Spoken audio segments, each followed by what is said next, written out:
ನಮಸ್ಕಾರ ಕರ್ನಾಟಕ ಮತ್ತು ನಮಸ್ಕಾರ ವಿದ್ಯಾರ್ಥಿ ಮಿತ್ರರೇ. ಆಲ್ರೆಡಿ ನಿಮಗೆಲ್ಲ ಗೊತ್ತಿರ್ಬೋದು 2023-24 ವಿದ್ಯಾರ್ಥಿ ವೇತನ SSB OBC all professional courses like MBA MC ME MTech ಕೋರ್ಸ್ಗಳು ಅಪ್ಲೈ ಮಾಡೋಕ್ಕಾಗಿಲ್ಲ. ಆಲ್ರೆಡಿ 2024 ಮತ್ತು 25 ಸ್ಕಾಲರ್ಶಿಪ್ SSB OBC ಅವ್ರು ಬಿಟ್ಟಿದ್ದಾರೆ. ಭಾಳಷ್ಟು ಸ್ಟೂಡೆಂಟ್ಸ್ ಏನಾಗ್ತಾ ಇದ್ದಾರೆ, ಕನ್ಫ್ಯೂಸ್ ಆಗ್ತಾ ಇದ್ದೀರಾ. ಆಲ್ರೆಡಿ ನಮಗೆ SSB ಓಪನ್ ಮಾಡಿದ್ದಾರೆ ಫಸ್ಟ್ ಇಯರ್ದು ಅಂತ.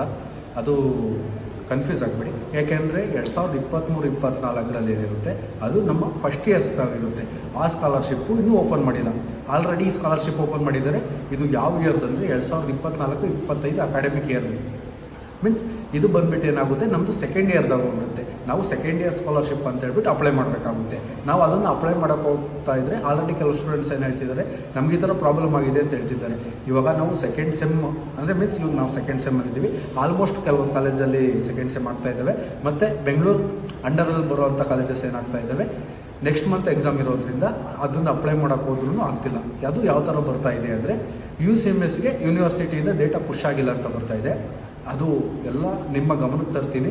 ನಾವು ಅದನ್ನು ಅಪ್ಲೈ ಮಾಡಬೇಕು ಅಂದರೆ ಸೆಕೆಂಡ್ ಸೆಮ್ ರಿಸಲ್ಟ್ ಆಲ್ರೆಡಿ ಬಂದಿರಬೇಕು.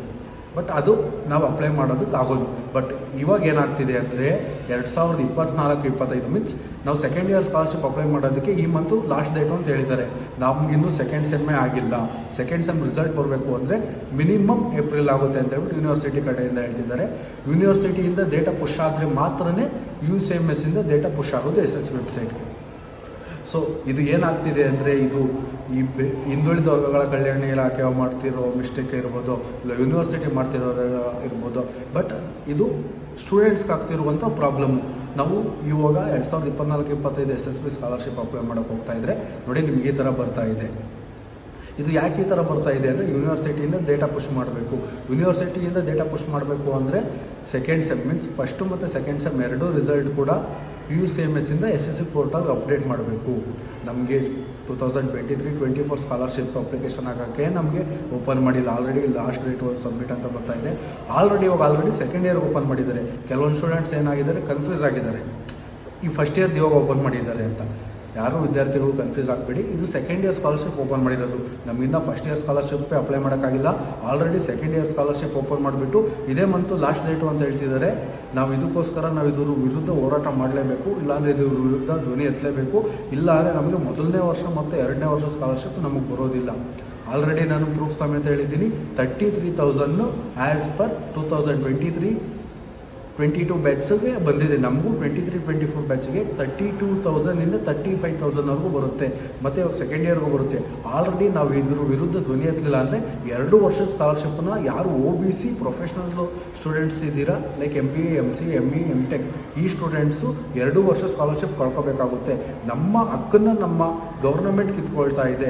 ಮೀನ್ಸ್ ನಮ್ಗೆ ಕೊಡಬೇಕಾಗಿರೋ ವಿದ್ಯಾರ್ಥಿಗಳನ್ನ ಕೊಡ್ತಾ ಇಲ್ಲ. ನಾವು ಆಲ್ರೆಡಿ ಕಮಿಷನರ್ ಮೀಟ್ ಮಾಡಿ ಹೇಳಿದ್ರೆ ಏನು ಹೇಳ್ತಿದ್ದಾರೆ, ನಮ್ಮ ಹತ್ರ ಫಂಡ್ಸ್ ಇಲ್ಲ ಅಂತ ಹೇಳ್ತಿದ್ದಾರೆ. ನಾವು ಹೊಸದಾಗಿ ಕೇಳ್ತಿರೋದಲ್ಲ ಈ ಸ್ಕೀಮು. ಪ್ರತಿ ವರ್ಷ ಕೊಡಬೇಕಾಗಿರುವಂಥ ಶುಲ್ಕ ವಿನಾಯಿತಿ ಮತ್ತು ವಿದ್ಯಾರ್ಥಿ ವೇತನನೇ ನಾವು ಕೇಳ್ತಾ ಇರೋದು. ಇದು ನಮ್ಮೆಲ್ಲರ ಹಕ್ಕು.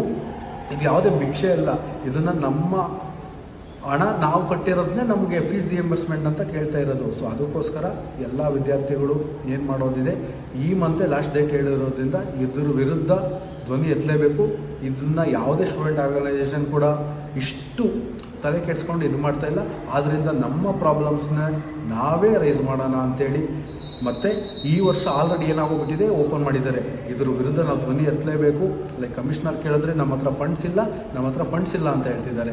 ಫಂಡ್ಸ್ ಇದೆಯೋ ಬಿಟ್ಟಿದೆಯೋ ಗೊತ್ತಿಲ್ಲ. ಪ್ರಿವಿಯಸ್ ಇಯರೆಲ್ಲ ಕೊಟ್ಟಿದ್ದಾರೆ. ನಮ್ಮ ಹಕ್ಕು ನಮಗೆ ಕೊಡಲೇಬೇಕು. ಆದ್ದರಿಂದ ನಾವು ಏನು ಮಾಡಬೇಕು ಅಂದರೆ, ಮುಂದೆ ಫಸ್ಟ್ ಇಯರ್ದು ಕೂಡ ಬಿಟ್ಟಿಲ್ಲ, ಸೆಕೆಂಡ್ ಇಯರ್ದು ಕೂಡ ಆಲ್ರೆಡಿ ಸ್ಟಾರ್ಟ್ ಮಾಡಿಬಿಟ್ಟಿದ್ದಾರೆ. ಇದ್ರ ವಿರುದ್ಧ ಧ್ವನಿ ಎತ್ತಿ ಇದ್ರ ವಿರುದ್ಧ ಒಂದು ದೊಡ್ಡ ಹೋರಾಟ ಮಾಡಿದ್ರೇ ನಮ್ಮ ಹಕ್ಕು ನಮಗೆ ಸಿಗೋದು ಅಂತ ನಾನು ಹೇಳ್ತಾ ಇದ್ದೀನಿ. ಆದ್ದರಿಂದ ಆದಷ್ಟು ನಮ್ಮದು ಟೈಮ್ ಇರೋಬಿಟ್ಟೈತೆ. ಇವಾಗ ಮುಂದೆ ಏನು ಮಾಡೋದು ಅಂತ ಹೇಳ್ಬಿಟ್ಟು ನಿಮ್ಮನ್ನೇ ಸಜೆಷನ್ ಕೇಳ್ತಾ ಇದ್ದೀನಿ. ಏನು ಮಾಡಬೇಕು ಅಂತ ಹೇಳ್ಬಿಟ್ಟು ಕಮೆಂಟ್ಸ್ ಮತ್ತು ನಮ್ಮ ವಾಟ್ಸಪ್ ಚಾನಲ್ ಏನಿದೆ ಅದರಲ್ಲಿ ಜಾಯ್ನ್ ಆಗಿಬಿಟ್ಟು ಏನು ಮಾಡೋಣ ಅನ್ನೋದನ್ನು ನೀವೇ ಹೇಳಿ. ಇದು ನನಗೊಬ್ಬರಿಗೆ ಆಗ್ತಿರೋ ಪ್ರಾಬ್ಲಮ್ ಅಲ್ಲ, ಎಲ್ಲ ಸ್ಟೂಡೆಂಟ್ಗೆ ಆಗ್ತಿರೋ ಪ್ರಾಬ್ಲಮ್ಮು. ನಿಮ್ಮ ಒಪಿನಿಯನ್ ಕೇಳ್ತಾ ಇದ್ದೀನಿ, ಮುಂದೆ ಏನು ಮಾಡ್ಬೋದು ಅಂತ. ಆಲ್ರೆಡಿ ನೀವು ನಮ್ಮ ಹಿಂದಿನ 2-3 ವಿಡಿಯೋದಲ್ಲಿ ನೋಡಿರ್ಬೋದು. ಸುಮಾರು ಅಧಿಕಾರಿಗಳಿಗೂ ನಾವು ಆಲ್ರೆಡಿ ರಿಕ್ವೆಸ್ಟ್ ಕೊಟ್ಬಿಟ್ಟಿದ್ದೀವಿ. ಮೊನ್ನೆ ರೀಸೆಂಟಾಗಿ ಒಂದು 2 ಡೇಸ್ ಮುಂದೆ BCWD ಮಿನಿಸ್ಟ್ರು ಯಾರಿದ್ದಾರೆ ಶಿವರಾಜ್ ತಂಗಡಿಗೆ ಸರ್ ಅವ್ರಿಗೂ ಮೀಟ್ ಮಾಡಿ ಹೇಳಿದ್ದೀವಿ. ಅವ್ರು ಹೇಳಿದ್ದಾರೆ ಏನು ಮಾಡಬೇಕು ಇವಾಗ ಅಂತ. ಸರ್ ನಾವು ಹೇಳಿದ್ದೀವಿ ಎಲ್ಲ ಸ್ಟೂಡೆಂಟ್ಸ್ಗೂ ಈ ಥರ ಪ್ರಾಬ್ಲಮ್ ಫೇಸ್ ಆಗಿದೆ, ಆದ್ದರಿಂದ 2023-24 ಅಪ್ಲಿಕೇಶನ್ನು ಜಸ್ಟ್ 1 ವೀಕ್ ಮಟ್ಟಕ್ಕಾದ್ರೂ ಓಪನ್ ಮಾಡಿಸಿ ಅಂತ ಹೇಳ್ಬಿಟ್ಟು ನಾವು ರಿಕ್ವೆಸ್ಟ್ ಮಾಡಿದ್ದೀವಿ. ನಾನು ನನ್ನ ಸೆಕ್ರೆಟರಿ ಜೊತೆ ಡಿಸಿಷನ್ ತೊಗೊತೀನಿ ಅಂತ ಹೇಳಿದ್ದಾರೆ, ಆದರೂ ಅವ್ರ ಕಡೆಯಿಂದ ಸರಿಯಾದ ರೆಸ್ಪಾನ್ಸಿಬಲ್ ಬಂದಿಲ್ಲ. ಆದ್ದರಿಂದ ನಾವೇನು ಮಾಡೋಣ, ಮುಂದಕ್ಕೆ ಏನು ಮಾಡ್ಬೋದು ಅಂತ ಹೇಳ್ಬಿಟ್ಟು ನಿಮ್ಮ ಸಜೆಷನ್ ನಾವು ಕೇಳ್ತಾ ಇದ್ದೀವಿ. ನಾವು ಆಲ್ರೆಡಿ ಮಾಡಬೇಕಾಗಿರೋ ಪ್ರಯತ್ನ ಎಲ್ಲ ಮಾಡಿದ್ದೀವಿ. ನಿಮ್ಮ ಸಜೆಷನ್ ತಗೊಂಡು ಮುಂದೆ ಏನು ಮಾಡ್ಬೋದು ಅನ್ನೋದನ್ನು ನೀವು ಸೂಕ್ತ ಕಮೆಂಟ್ ಮುಖಾಂತರ ತಿಳಿಸಿ ಅಂತ ಹೇಳ್ಬಿಟ್ಟು ನಾನು ಕೇಳ್ಕೊತಾ ಇದ್ದೀನಿ. Thank you.